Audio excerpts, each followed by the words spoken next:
Everyone, good morning. कैसे हैं आप सब? आई होप आप सब बहुत अच्छे होंगे and welcome to my new vlog. Last वाला व्लॉग जहाँ पे मैंने एंड करा था उसी का नेक्स्ट पार्ट है ये। वो वाला व्लॉग जो था ना काफ़ी लेंदी हो गया था, तो उसको फिर मैंने 2 पार्ट्स में डिवाइड कर दिया था। अभी लास्ट व्लॉग में मैंने वो वाला बेडरूम प्रॉपर सेट कर दिया था, बाहर का लिविंग रूम भी अच्छे से सेट कर दिया था। अब आई थी मैं इस वाले रूम में, क्योंकि मेरे को ये वाला रूम भी सेट करके रखना था। तो इसको मैंने सारा पॉलीज वगैरह से अनपैक कर लिया था ताकि डस्ट वगैरह से प्रोटेक्शन रहे, क्योंकि अभी ये वाला जो बेड था वो यूज़ में ही नहीं था। तो इसमें मैंने पुरानी सी बेडशीट जो थी वो बिछाई हुई थी, और कुछ ड्रिलिंग का काम था, बहुत सारे छोटे मोटे और काम थे। लाइट्स वगैरह ख़राब थी इस रूम की, जो कि अभी बिल्डर ने दोबारा हमको ठीक करा के देनी थी। तो बहुत सारे रीजंस की वजह से ना मैंने इसको पैक रखा हुआ था, बट अभी टाइम आ गया था इसको अनपैक करने का, क्योंकि अभी ये यूज़ में आना था। तो अब मैं इसमें प्रॉपर बेडशीट वगैरह डाल करके इसको भी सेट करके रखूँगी, जैसे कि मैं अपना बेडरूम सेट करके रखती हूँ। तो न्यू बेडशीट्स मैंने लास्ट व्लॉग में सारी निकाल ली थी, जो अब मेरे को बिछानी थी। जो पुरानी वाली बेडशीट्स थी वो सारी मैंने वॉश करके एक बैग में पैक कर ली थी। वो अब मैं इस घर में नहीं यूज़ करने वाली हूँ, क्योंकि लास्ट वाले घर में ना मैंने बहुत अच्छे से यूज़ कर ली थी। वहाँ पर भी मेरे पास ये सारी न्यू बेडशीट्स अवेलेबल थी, बट मैंने सोचा कि पुरानी वालियों को ही मैं निकाल लूँ। अभी मैंने ना इस घर में आकर के बहुत कम स्टफ़ रखने का मतलब सोचा है कि हर चीज़ की क्वांटिटी ना मैं काफ़ी कम रखूँगी, जिसकी वजह से मेरा जो घर है वो नीट एंड क्लीन रहे और मैनेजेबल रहे। अगर मेरे पास बेडशीट्स है ना, तो एक अच्छा कलेक्शन लेकर के कम क्वांटिटी उसकी रखूँगी, क्वालिटी से कॉम्प्रोमाइज़ नहीं करूँगी।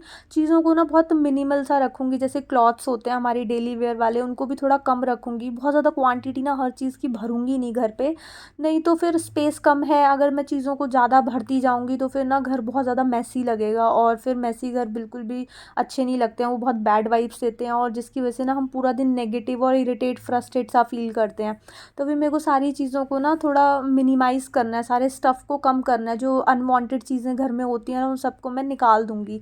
निकाल ही दिया है ऑलमोस्ट बोल सकते हो। तो इसमें मैंने बेडशीट भी डाल दी थी, और आगे का जो फ्रंट वाला एरिया उसको भी मैंने पॉली से जो कवर करके रखा हुआ था वो भी मैंने इसको हटा दिया था। ये पुराने वाले मैट्रेस थे जो कि थोड़े से मतलब फ्लैट हो गए हैं, अभी काफ़ी मतलब पतले से लगते हैं बोल सकते हैं। तो अभी फ़िलहाल हमने उस रूम में वही वाले अपने पुराने वाले मैट्रेस लगा दिए थे, और उसके ऊपर अच्छे से बेडशीट वगैरह बिछा के इसको ऐसी साइड में क्विल्ट मैंने रख करके डेकोरेट कर दिया था।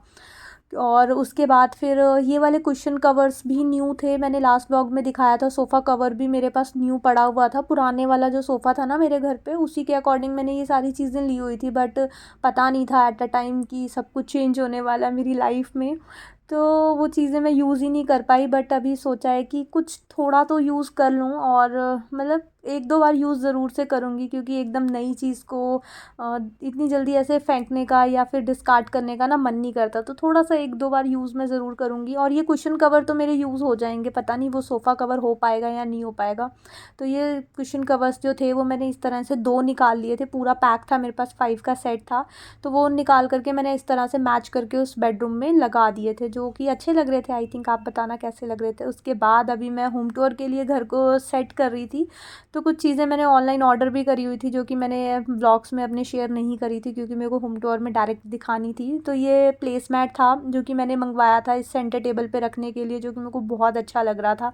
आप लोग बताना आपको कैसा लग रहा है। तो मैंने ये प्लेस मैट लगा कर के मतलब बिछा कर के उसके ऊपर ये फ्लावर पॉट रख दिया था, जो कि मेरे को बहुत अच्छा लग रहा था। जब इसके ऊपर गोल्डन लाइट्स गिर रही थी ना, तो ये बहुत ज़्यादा शाइनी शाइनी ब्लिंगी ब्लिंगी सा लग रहा था ना, तो बहुत अच्छा लग रहा था देखने में। इसकी वजह से ना पूरा लिविंग रूम का लुक काफ़ी चेंज हो गया था, मतलब काफ़ी नहीं, एक जान आ जाती है ना, छोटी छोटी चीज़ों को ऐड करके अट्रैक्टिव लुक आ जाता है। तो उस तरह से इसने वर्क करा, तो बहुत अच्छा लग रहा था मेरे को। और उसके बाद फिर ये एलईडी यूनिट था, इसको भी मैं क्लीन कर रही थी, क्योंकि ये सारी प्रिपरेशन ना मैं होम टूर रिकॉर्ड करने के लिए कर रही थी। डेली क्लीनिंग रहती है, तो बहुत ज़्यादा ऐसे घिसने विसने वाली मेहनत नहीं थी, बट हाँ एक बार पूरे घर को मेरे को अच्छे से नीट एंड क्लीन करना था। उस वाले बेडरूम को मैंने सेट कर दिया था, और उस वाले को भी मैं दूसरे वाले बेडरूम को भी सेट करके आ गई थी। लिविंग रूम में जितने भी शोकेस में चीज़ें मैंने रखी हुई थी ना, show pieces as a decor, तो वो सारी चीज़ों को हटा करके मैंने सारी डस्टिंग वगैरह कर ली थी। डस्टिंग करी थी, सारे घर को मैंने आज पूरा नीट एंड क्लीन करा था, जिसमें मेहनत लगी थी, बहुत ज़्यादा टाइम भी लगता है, बट इतना भी ज़्यादा मुझे नहीं लगा था, क्योंकि मैं अपने घर में रेगुलर डस्टिंग करती हूँ। एक दिन भी ऐसा नहीं होता कि मैंने डस्टिंग घर पे ना करी हो। हाँ कुछ इमरजेंसी हो, तबीयत ठीक नहीं है, या फिर मैं घर पे अवेलेबल नहीं हूँ, उस दिन छूट जाता है। बट डस्टिंग मैं करती हूँ। डस्टिंग का ना वैसे कोई टाइम होता नहीं है, अगर आपसे दिन में रह भी गई है तो आप चलते फिरते इवनिंग के टाइम पे भी एक क्लॉथ पूरे घर में घुमा सकते हो, या फ्रिज के पास खड़े हो तो फ्रिज के पास घुमा दो, जितना पॉसिबल है, जितना आपकी रीच है ना पूरे घर में, एटलीस्ट वहाँ वहाँ पे उस टाइम पे आप कपड़ा घुमा सकते हो, ताकि हमारी चीज़ें ऑलवेज़ नीट एंड क्लीन रहे। एट अ टाइम हमारे घर पे कोई भी आ जाए ना, तो हमारे को ना बिल्कुल भी ऐसा रिग्रेट सा ना हो यार, कि मतलब शाय फीलिंग होती है ना जब एट अ टाइम हमारा घर बहुत मैसी मैसी सा फैला हुआ है, कोई आ जाता है तो ना हम थोड़ा सा वो फील करते हैं कि यार थोड़ा बाहर से ही निपटा करके आ जाओ, या फिर घर पे ना आए, तो हमको थोड़ा सा लो कॉन्फिडेंस फील होता है। तो इसलिए डस्टिंग वगैरह को का ना कोई टाइम नहीं होता, स्पेशली कि मॉर्निंग में क्लीनिंग करनी है तो तभी करनी है।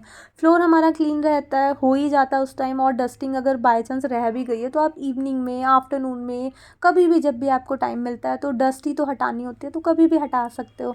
तो पूरे घर की मैंने अच्छे से डस्टिंग वगैरह कर दी थी, पूरा स्टडी टेबल वगैरह अच्छे से क्लीन हो गया था, ये साइड टेबल्स भी मैंने अच्छे से क्लीन कर दिए थे। उसके बाद वॉशरूम रह गए थे, वो भी मेरे को अच्छे से क्लीन करने थे।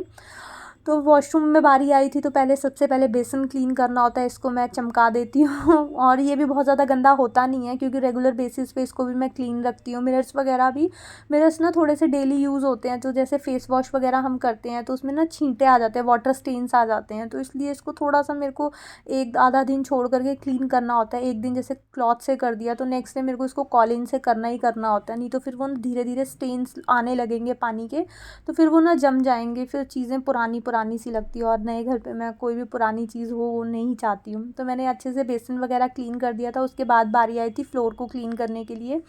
तो ये वाला जो मैंने टूल लिया है ना, क्लीनिंग टूल, ये इतना अच्छा है। मैंने अपने घर में सबको, जितने भी मतलब फ़ोन पे मम्मी को, चाची को, मासी को, बुआ को, सबको ये वाला क्लीनिंग टूल रिकमेंड करा और बहुत अच्छा है। मतलब फ़ोन पे बात करते करते, कुछ भी करते करते आपको बिल्कुल भी ना प्रेशर फील नहीं होगा कि आपने कोई मेहनत का काम करा है। वरना वो जो बैठ करके झाड़ू से या जिस भी ब्रश से आप यूज़ करते हो बैठ करके, वो थोड़ा सा मतलब हार्ड वर्क वाला काम हो जाता है। तो जब हमारे पास आज के टाइम पे ऐसे टूल्स अवेलेबल हैं जिससे हम स्मार्ट वर्क कर सकते हैं, तो वाई नॉट हमें यही सब चीज़ें यूज़ करनी चाहिए।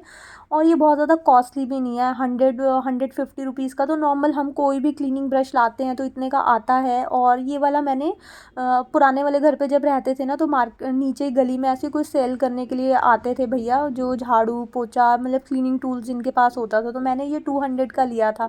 बट अभी ऑनलाइन मैंने इसको जब चेक करा था तो ये 150, या फिर अगर आप क्वांटिटी इसकी बढ़ा देते हो ना, जैसे 2-3 एक बार में मंगवा लेते हो, तो ये आपको 120 या 130 रुपीज़ में मिल जाता है। तो मतलब ठीक है, 100-150 रुपये का हम दूसरा ब्रश भी लेते हैं तो ये 130 रुपीज़ का ये भी हमें उसी बजट में मिल रहा है। बट इसका मतलब बहुत अच्छा यूज़ है यार।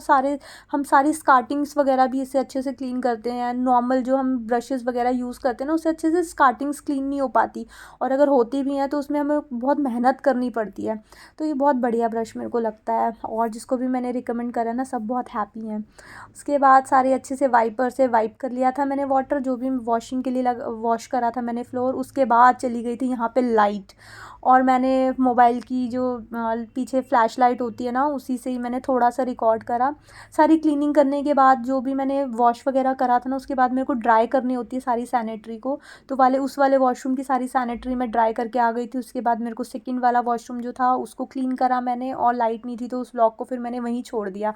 और यहाँ पे मॉर्निंग का टाइम हो गया था, अप्रॉक्स 7 या 8 ओ क्लॉक का टाइम रहा, 8 ओ क्लॉक का टाइम रहा होगा, 8 या 8:30 का। और यहाँ पे देखो मेरी फ्रेंड वापस आ गई थी, जो कि लास्ट व्लॉग में मैंने दिखाया था कि मुंबई से मेरी फ्रेंड आई थी, वो मनाली गए हुए थे, उसके बाद वो यहाँ पे रिटर्न आए थे दोबारा, अभी वो स्टे करने के लिए आई थी। तो ये जीजू थे हमारे, जिसके साथ मनीष मस्ती कर रहे थे। वो सबको ऐसे उठा लेते हैं गोदी में, मेरे को भी उठा करके पता नहीं कितनी बार पटकते रहते हैं, तो जीजू को भी उठा रहे थे। और जीजू और मेरी फ्रेंड जो थी मनाली से आते हुए हमारे लिए स्वीट्स वगैरह लेकर के आए थे, क्योंकि मनीष को स्वीट्स बहुत ज़्यादा पसंद है। तो मेरी फ्रेंड को पता था कि जीजू ना मीठा बहुत ज़्यादा खाते, तो आते हुए ना उनके लिए मीठा लेकर के आए थे। और उसके बाद मनीष यहाँ पे अपना मीठा खा रहे थे, और हम यहाँ पे गप्पे शप्पे कर रहे थे। कुकिंग मेरी ऑलमोस्ट वहाँ पे हो गई थी प्रिपरेशन, क्योंकि पहले से ही पता था, पूरा घर मैंने कल सारा वैसे भी क्लीन कर लिया था।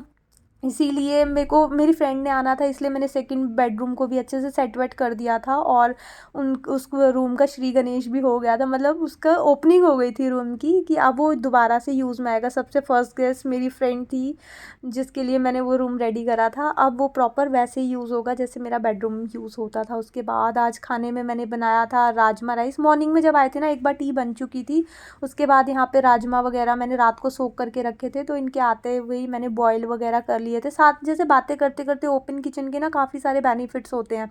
तो मैंने राजमा गप्पे शप्पे करते हुए दूर से ही, मतलब वो सामने ही तो बैठे थे, छोटा सा ही एरिया है, तो ये सारी प्रिपरेशन कर ली थी। सैलेड कट कर लिया था, रायता डाल लिया था, राजमा राइस भी मेरे बन गए थे।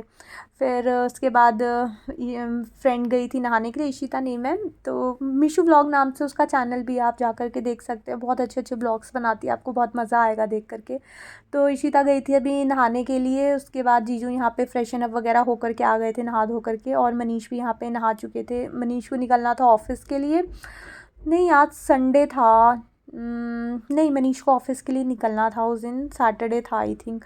तो पहले मैंने जीजू को और मनीष को खाना लगा करके दे दिया था, और हम यहाँ पे पी रहे थे कोकोनट वाटर। कोकोनट मनीष ने अभी जस्ट मंगवाए थे जब स्वीट बॉक्स हम खोल रहे थे, तो कोकोनट लेकर के मैं आ गई थी। जीजू को खाना खाना था तो उन्होंने कोकोनट नहीं लिया था। ये दोनों अपना यहाँ पे ब्रेकफास्ट नहीं, ब्रंच बोलेंगे, इस टाइम पे ब्रंच कर रहे थे, क्योंकि नहाते धोते थोड़ा टाइम लग गया था। और हम दोनों वहाँ बैठ कर के अपना कोकोनट वाटर एंजॉय कर रहे थे। कितना अच्छा लग रहा है ना, मतलब मेमोरी की तरह ये हम व्लॉग में जैसे मैंने रिकॉर्ड कर लिया, तो इसको हम 2 साल, 1 साल, 6 महीने बाद, 1 महीने बाद दोबारा से देखेंगे ना, तो सारी जो मेमोरीज होती हैं ना वो फ्रेश हो जाती हैं। तो अच्छा लगता है कभी कभार इस तरह की गेट टुगेदर्स होते हैं, बहुत रिफ़्रेशिंग सा हो जाता है। तो काफ़ी अच्छा लग रहा था, तो इसलिए थोड़ा सा ये वाला पार्ट जो था मैंने लॉन्ग रखा हुआ है, मतलब जो इस टाइप की क्लिप्स थी। तो यहाँ पे मैं कोकोनट वाटर पी रही थी, तो मनीष को कुछ चाहिए था तो उनके लिए मैं कुछ लेकर के आई थी, और दोबारा से अपना कोकोनट पी रही थी बैठ करके। और उसको देखो कहाँ नीचे बैठी हुई, मैं उसको बोला ऊपर पॉफ़ीज़ ले लो, तो उसको नीचे ही बैठ कर के मज़ा आ रहा था, मतलब बोल रही थी कि मैं रिलैक्स होकर के नीचे पी रही हूँ। और मेरे से ना मतलब इतना जैसे नीचे नहीं बैठा जा रहा था, तो मैं पफ़ी लेकर के बैठ गई थी। उसके बाद ये गई अपना ब्रश व्रश कर रही थी। उसके बाद जो मेरे क्लॉथ्स वगैरह जो थे थोड़े से कल वॉशिंग के लिए लगाए थे ना, तो थोड़े से रह गए थे जो कि मेरे को फ़ोल्ड करने थे, तो मैंने ऐसी साइड में रखे हुए थे। तो वो अपना फ्रेशन अप वगैरह हो रही थी, तो मैंने कहा चलो ये फ़ोल्ड करके रख लेती हूँ, वरना जो बिखरे हुए क्लॉथ्स होते हैं ना वो अच्छा नहीं लगता बिल्कुल भी देखने के, मैनेजेबल सा नहीं लगता। घर एकदम फैला फैला सा, जहाँ देखो कपड़े पड़े हुए हैं, जहाँ देखो सामान पड़ा हुआ है। तो इतने खाने वाने से मैं फ्री हो चुकी थी, अब नहाने धोने का ही हमारा काम चल रहा था। पहले ये नहा के आएगी, उसके बाद मैं नहा करके आऊँगी। जीजू और मनीष पहले अपना साथ में खाना खा चुके थे, अभी हम दोनों बचे हुए थे, तो हम दोनों बाद में खाने वाले थे, ऐसा था प्लान, क्योंकि उनको निकलना था मनीष को, तो जीजू ने उनके साथ खा लिया था। जीजू को थोड़ा टाइमली खाना खाने की हैबिट है, हम तो एकदम फ्री वेले तो हम आराम से खाने वाले थे। तो पहले ही नहा करके आएगी, तब तक मैंने कहा अपना थोड़ा सा काम निपटा लेती हूँ, मैं अपने कपड़े वगैरह फ़ोल्ड कर देती हूँ। उसके बाद मैं नहा करके आऊँगी, अपना जो भी रेडी वेडी होना है, स्किन केयर वगैरह करनी है वो कर लेगी, फिर उसके बाद हम आराम से हम भी खाना वाना खा लेंगे। तो यहाँ पे जितने भी क्लॉथ्स वगैरह थे वो मैंने सारे फ़ोल्ड कर दिए थे। और उसके बाद अलमीरा वगैरह में सेट करने का काम होता है। अभी देखो ये अपने प्लेस पे चले गए सारे क्लॉथ्स, तो मतलब सेट हो गया मेरा घर, वरना ये जगह जगह फैले रहते और मेस क्रिएट करते रहते। और बस इसी के साथ आज का व्लॉग मैं यहीं पे एंड करती हूँ। आई होप आपको ये व्लॉग अच्छा लगा होगा। अगर आपको ये व्लॉग अच्छा लगे तो इसे लाइक शेयर एंड सब्सक्राइब जरूर करना। मिलेंगे एक न्यू वीडियो में, till then take care friends, bye bye.